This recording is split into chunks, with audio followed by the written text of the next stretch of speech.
کلمہ شریف پڑھی بلند آواز سے، لا الہ الا اللہ محمد رسول اللہ صلی اللہ تبارک و تعالی علیہ وعلی آلہ وسلم۔ نبی اکرم صلی اللہ تعالی علیہ وسلم نے فرمایا، الدعاء مخ العبادہ۔ نبی اکرم صلی اللہ تعالی علیہ وسلم فرماتے ہیں دعا عبادت کا مغز ہے، دعا عبادت کا مغز ہے۔ یعنی مسلمانوں کو چاہیے کہ وہ اللہ تعالی سے دعا کرتے رہیں اور کسی اور کے آگے جھکنے کے بجائے وہ اللہ تعالی کی بارگاہ میں اپنے سر کو جھکائیں۔ حضرت ابو ہریرہ رضی اللہ تبارک و تعالی عنہ سے روایت حدیث شریف ہے، نبی اکرم صلی اللہ علیہ وسلم نے فرمایا، سجدے کی حالت میں بندہ اپنے رب سے قریب ہو جاتا ہے۔ سجدے کی حالت میں بندہ اپنے رب سے قریب ہو جاتا ہے، اور انسان کو عاجزی اور انکساری کے ساتھ رہنا چاہیے۔ ایک دوسرے سے ملاقات ہو، ایک دوسرے سے گفتگو میں نرمی ہونی چاہیے، اور نرمی کے ساتھ انسان کو ایک دوسرے انسان سے بات کرنی چاہیے، انکساری کے ساتھ رہنا چاہیے۔ نبی اکرم صلی اللہ تعالی علیہ وسلم فرماتے، من تواضع للہ فقد رفعہ اللہ۔ آقا کریم صلی اللہ علیہ وسلم نے فرمایا، جو اللہ کے لیے جھکتا ہے اللہ اسے اونچا کر دیتا ہے۔ جو اللہ کے لیے جھکتا ہے اللہ اسے اونچا کر دیتا ہے، اللہ تعالیٰ اسے بلند کر دیتا ہے۔ دعا کے تعلق سے میں بتا رہا ہوں آپ کو کہ دعا کرتے رہنا چاہیے۔ دعاؤں سے تقدیر بدل جاتی ہے، دعاؤں سے تقدیر بدل جاتی ہے۔ اس لیے علماء کرام بیان فرماتے ہیں کہ، اور حدیث شریف میں بھی آتا، نبی اکرم صلی اللہ علیہ وسلم نے فرمایا کہ جس طریقے سے نبیوں کی دعا اپنی امت کے حق میں قبول ہوتی ہے، نبیوں کی دعا جس طریقے سے اپنی امت کے حق میں قبول ہوتی ہے، اسی طریقے سے ماں باپ کی دعا اولاد کے حق میں قبول ہوتی ہے۔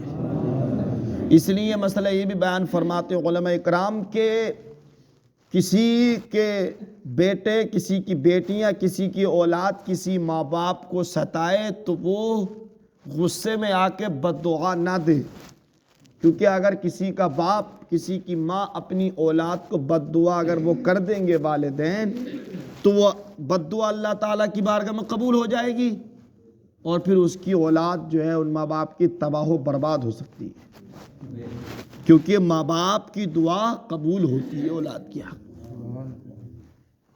اسی لیے نبی اکرم صلی اللہ تعالی علیہ وآلہ وسلم نے ارشاد فرمایا کہ الجنت تحت اقدام الامہات۔ سرکار فرماتے ہیں جنت تمہاری ماؤں کے قدموں کے نیچے ہے، جنت تمہاری ماؤں کے قدموں کے نیچے ہے۔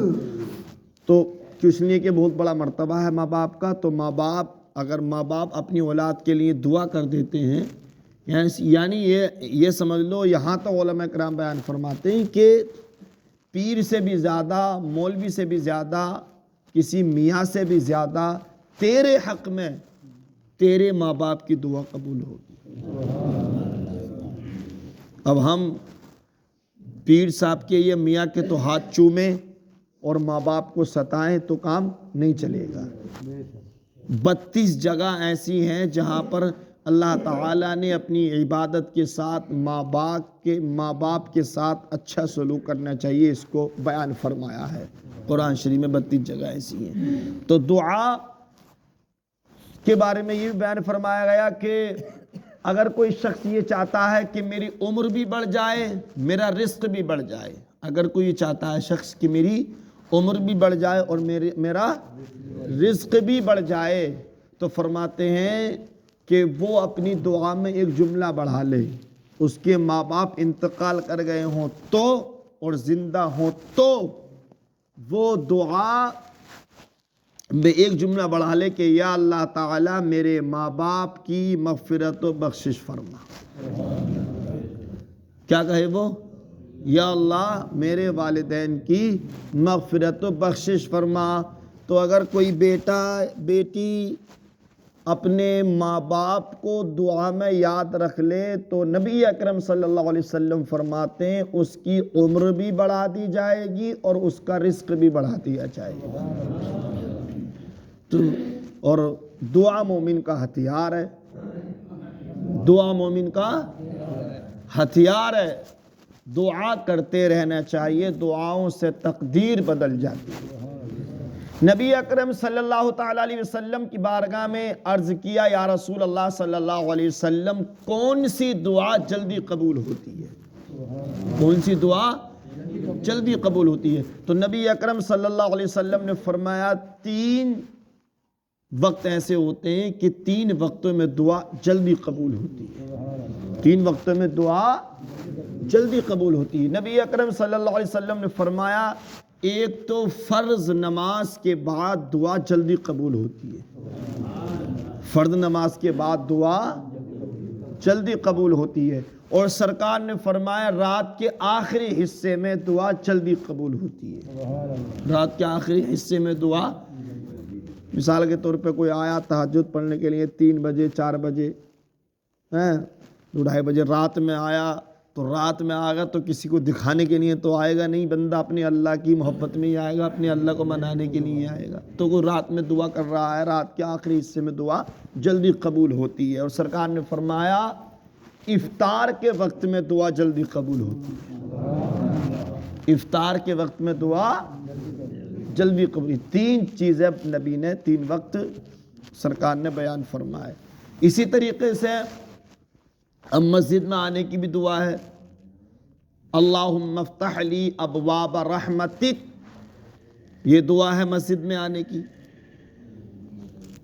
پھر مسجد سے باہر جانے کی بھی دعا ہے، اللہم انی اسألک من فضلک ورحمتک، یہ مسجد سے باہر جانے کی دعا ہے، سمجھے؟ اسی طریقے سے جب انسان حاجت کے لیے جاتا ہے، لیٹرین میں جاتا ہے، تو اس کی بھی دعا ہے، اللہم انی اعوذ بک من الخبث والخبائث، سمجھے؟ اور جب نکلے باہر قضاء یعنی حاجت سے فارغ ہو کر جب باہر نکلے تو اس کی بھی دعا ہے، الحمدللہ الذی اذھب عنی الاذی وعافانی۔ اس طریقے سے یہ دعائیں ہیں یہ۔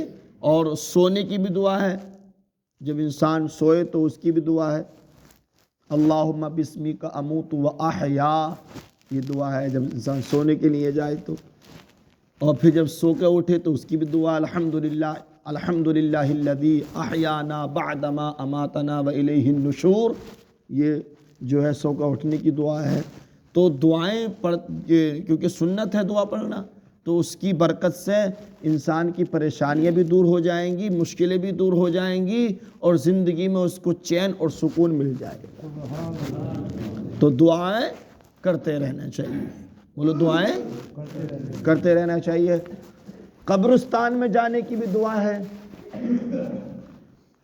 السلام علیکم یا اہل القبور یغفر اللہ لنا ولکم وانتم سلفنا ونحن بالاثر، یہ دعا ہے قبرستان جانے کی۔ کیا ہے؟ السلام علیکم یا اہل القبور یغفر اللہ لنا ولکم وانتم سلفنا ونحن بالاثر، یہ قبرستان جانے کی دعا، یعنی اے قبر والو تم پر سلامتی ہو، اے قبر والو تم پر سلامتی ہو، اللہ تعالیٰ تمہیں بھی بخش دے، اللہ تعالیٰ ہمیں بھی بخش دے، تم یہاں سے کوچ کر کے قبرستان جا چکے ہو اور ہم بھی تم سے ملنے والے ہیں، ہم بھی تم سے ملنے والے، یعنی تمہارا دنیا سے انتقال ہو گیا، تم قبرستان پہنچ چکے ہندوستان سے، ہم بھی ہندوستان سے قبرستان تمہارے پاس پہنچنے والے ہیں۔ تو یہ دعائیں ہوتی ہیں، اور میں نے بتایا کیونکہ دعائیں ہمیں ایک دوسرے کے لیے بھی کرتے رہنا چاہیے، ایک دوسرے مسلمان کے لیے بھی دعائیں کرتے رہنا چاہیے، دعاؤں سے تقدیر بدل جاتی ہے۔ اللہ تبارک و تعالی ہم سب مسلمانوں کو ایک دوسرے مسلمانوں کے لیے بھی اور اپنے لیے بھی دعا کرنے کی توفیق عطا فرمائے۔ کلمہ شریف پڑھنے بلند آواز سے، لا الہ الا اللہ محمد رسول اللہ صلی اللہ